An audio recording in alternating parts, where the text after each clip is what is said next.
Hello ladies and gentlemen, this video will be about the 4 upcoming eclipses, 2 solar, 2 lunar eclipses of the year 2025.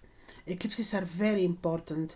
This video will be general, just to explain to you where the eclipses fall, what they signify, and usually before every eclipse I make very detailed video on the eclipse.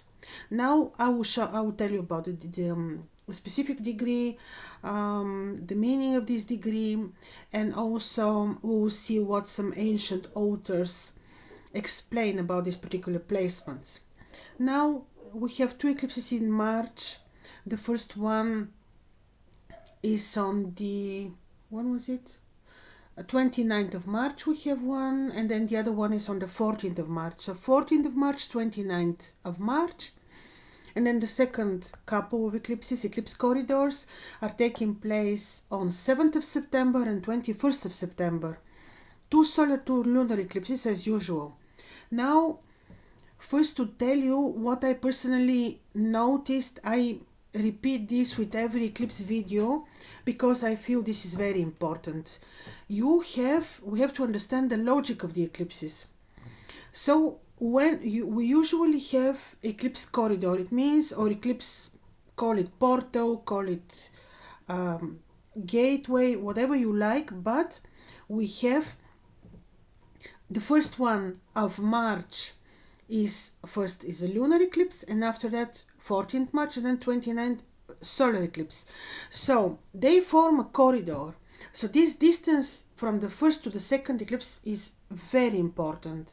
It is like a section of time which is very much under the influence of the eclipse. Eclipses, according to the ancients, are dramatic events. They see nothing good in the eclipses, and I would agree with them. That's why we need to be very smart and wise during the eclipses, and especially if they influence key positions in our horoscopes. These are the practical things which I want to explain to you, and I believe this will be helpful because it helped me. So you've got this eclipse corridor, 14th-15th March, and then you have 29 March. This time section is always risky, especially if you have planets or not planets, but you have ascendant in Leo, Aquarius, or Pisces, Virgo, sidereal coordinates. So this would say 7 days before the first date, which is 14th-15th of March, be more careful, like avoid important surgeries, travel. And then 7 days after the second eclipse. So during the eclipse corridor, I would not recommend key important actions like, let's say, new beginnings, new business, new projects at work, new work applications, let's say important surgery. Some surgeries we cannot avoid, of course, but some we can. Also beauty procedures, because eclipses are eclipse. This is darkening. A luminary is being darkened. We have large degree of mystery. We can only have assumptions based on previous experiences, and the previous experiences also of the ancients are not very good. I repeat also this because this thing comes first to my mind, is that in the ancient times, in the ancient astrology, the eclipses were considered to be always very ominous, especially for the king. And the king of Babylon, the Sargon the Great, he had his team of astrologers, and also himself. They were obsessed by the eclipses, and they would climb the ziggurat, which was a tower in the middle of their temple, and they would watch the eclipse. Of course, nowadays, not even nowadays, but the Vedic astrologers, people who follow ancient astrologies in general, will always tell you avoid watching the eclipses, and I confirm that from my perspective it is very dangerous to observe the eclipses. Even even as a film. Somebody filmed it and you want to watch it. I noticed that this is also capturing the energy of the eclipse, and it's better not to watch it. But sometimes we have no choice. We have to travel and we watch it. So they would observe the eclipse, and if they see that the eclipse is critical for the king, they would make this very mean, ritual when they will find replacement of the king, somebody who looks alike. They will, when they know that the danger of the eclipse would last, let's say, 3 months. During this cycle of 3 months, they will assign the person who resembles the king to rule, and then they will kill him. Because otherwise, due to the difficult eclipse omen, let's say, the king is supposed to die.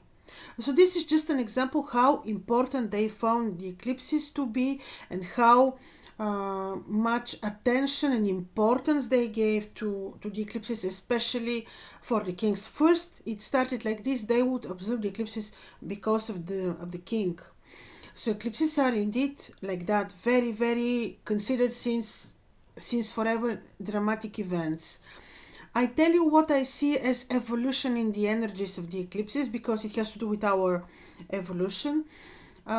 Because the more we awaken, the more we realize about our free will, the more we can avoid the drama which actually the eclipses can denote to our lives. For example, you know about the eclipse, you take your precautions, and you pray, and you avoid, like I say, taking important actions during the eclipse. The second eclipse of the second two eclipses, the corridor 7th September, 21st September, I tell you the same. Try the whole month of September.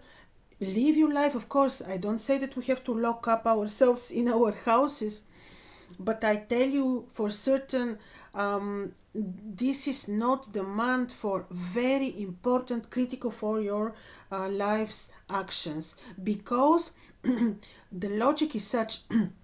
The eclipses form portals. They are portals for change.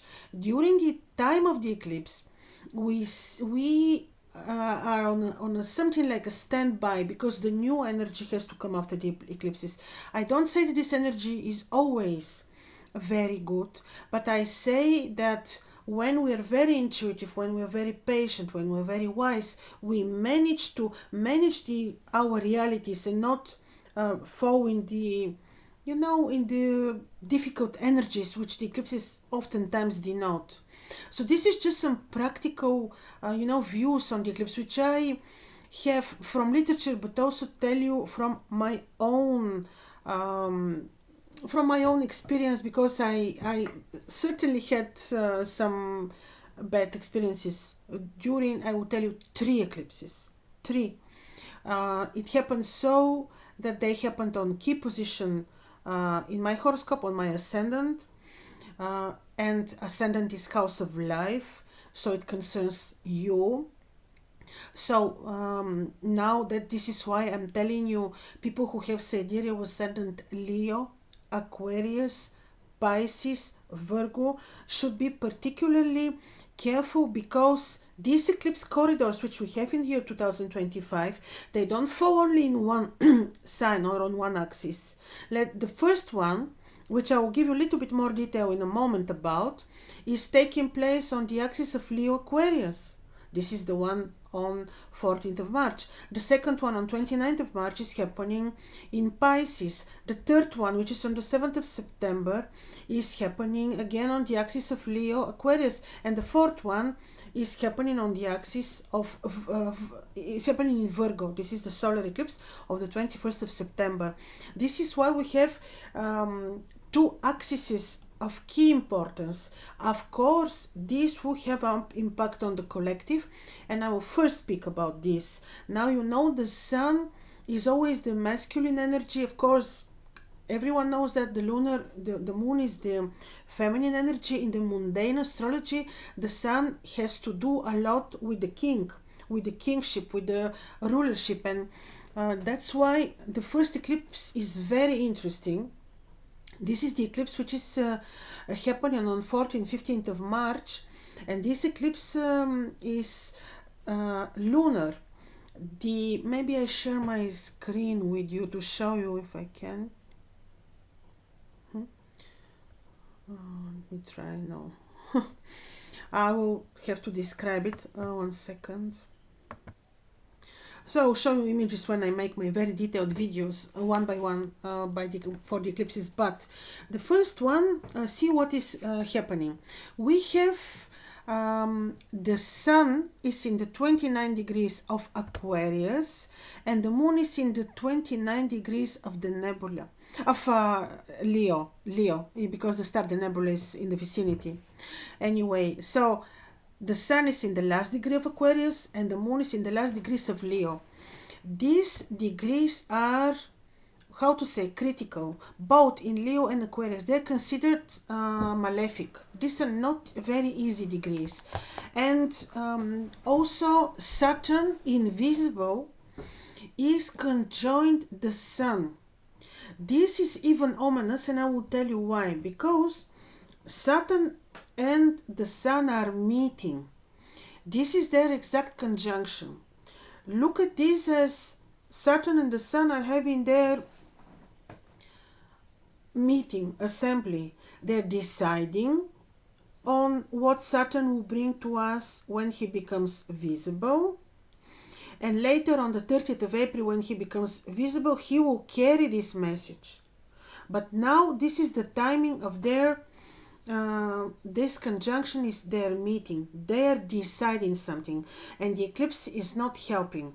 The sun is representing in the mundane astrology always the king. Saturn as well. Saturn is ruling. He is especially powerful. He is in the last degrees of Aquarius, and he is with the sun. When you have this particular position, there will be a very visible, even shocking, dramatic event with the king. Somebody who in the world is leading almost the world, or somebody on a very key position on earth for us, for the human beings. So this is ominous, strongly ominous. When we have such placement, especially in the last degree, how the old authors describe this is about captivities. This is about ransacking of towns, profanation of sacred places as churches, and the like. So this is what this particular degree of the eclipse is meaning. And when we also involve the degrees of the last degrees of the Aquarius, death and slaughter of sheep and beasts of the field. And I was shocked when I saw this, because you see what they do with the farms of people, especially with the sheep. This is what this unfortunately means. And this is the first eclipse corridor, 14th March, 29 March. Then the eclipse on the 29th of March actually is also very, very interesting, because it is happening now on the 14 degrees of Pisces.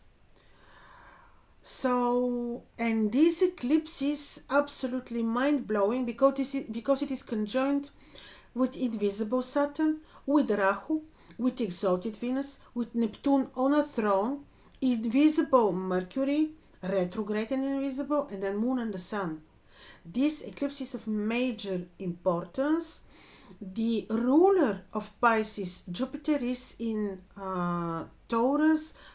Good that he's forming sextile with the eclipsed planets, with the eclipsed moon, and also solar eclipse, eclipsed sun, and also all these planets which participate in the eclipse.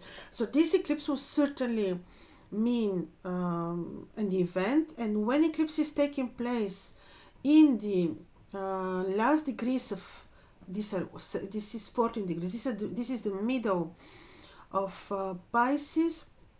Death of famous and excellent men, destruction of fish, and causes earthquakes, and some water disasters. Water will be seriously involved because Jupiter, who is making sextile, on the other hand, is not as powerful as we would like him to be in order to destroy the effect of this eclipse. Now, of course, in the videos which I make separately for each and every eclipse, I'm mentioning more details, because then I will tell you about the which watch the eclipse is happening, in which, you know, all these aspects that the ancients consider. This is more to give you an indication and also to know what we should be a little bit more careful about. Then we have 7th of September, the first, you know, September eclipse. And these eclipses, again, we have 21st degree Sun in Leo, 21st degree Moon in Aquarius. The Moon in Aquarius is in sacred degrees. These are the waters which the waterman is pouring. This eclipse I see as easier. You know, the September eclipses are not that critical. The March eclipses I see very critical for the world, especially. You see, we have two indications that major personal king will eventually be, you know, maybe killed. These eclipses are not that dramatic and do not contain that much omena. So, but they will be very important for our awakening and spirituality because of the sacred degree. Another knowledge, new information. You see, if we go just back 2 years ago only, try to review and consider the amount of new knowledge, information, and the level of awakening we're reaching. So this will be another level after this eclipse. You see, because of the sacred placements, especially of the moon, and the moon in the mundane astrology is more related to the people and to the feminine, of course. Also, the ruler of the moon, you know, Saturn is in Pisces with Neptune. See, this is also conjunction which I discussed in a separate video. This is very, very revolutionary conjunction, which is happening on the 12th and the 13th July of 2025. So in 2025, the world will not be the same. This is so revolutionary. Big changes will take place, especially revolutionary, I say, because only when we look at the Saturn-Neptune conjunction, and when we looked historically at this conjunction, the events like fall of Berlin Wall, what were the others? Russian Revolution, revolutionary events. In such way, the world will be different. Possibly, this can cause, of course, revolution and sharp, sudden change in, you know, in the social system as it is, the governments, the rulership as it is. So it will be very interesting. I'm planning also to make, before the end of the year, I'm still researching and preparing for the horoscope of Europe and the horoscope of America. So I will consider, you know, to discuss there also the eclipses in this major conjunction, to see how exactly in detail they will influence Europe and the world and America, you know. So but already when we saw historically how this conjunction influenced the world, and we have also other major aspects, and Saturn is changing sign. On 6th of April he is entering Pisces, and on 30th of April he becomes visible in the first degrees of Pisces. This is very, you see, this is so strong. If you want to know also, just to get small indication, practical for you, how this eclipses influenced your lives before, go 18 years back, because Rahu Ketu 18 years ago entered, count from April, end of April, because on 30th of April Rahu and Ketu change signs and they enter Aquarius and Leo. So go 18 years back and see what happened in your life, and then you have small indication, because it's never the same, but you have small indication of what these eclipses may mean for you, for your life. So yeah, it will be big. The first one I see is more critical. The second one is more, the second corridor is more related to our we have to do with our awakening. And what else to tell you, ladies and gentlemen? Well, 4 eclipses, these are 2 portals. Just be careful during these portals, especially if you have ascendant, descendant in Leo, Aquarius, Virgo, Pisces. If you have them on midheaven, lower viridian, or if you have them with the moon and the sun, then you have to be a little bit more careful. So this was my brief note on the eclipses, some practical maybe advices which could be useful for you. Please advise me with good topics, things that you like me to discuss, things that you find interesting from the perspective, to be discussed from the perspective of the Babylonian ancient astrology. And I wish you great Christmas holidays, Happy New Year also I wish you, and see you very soon. Bye bye.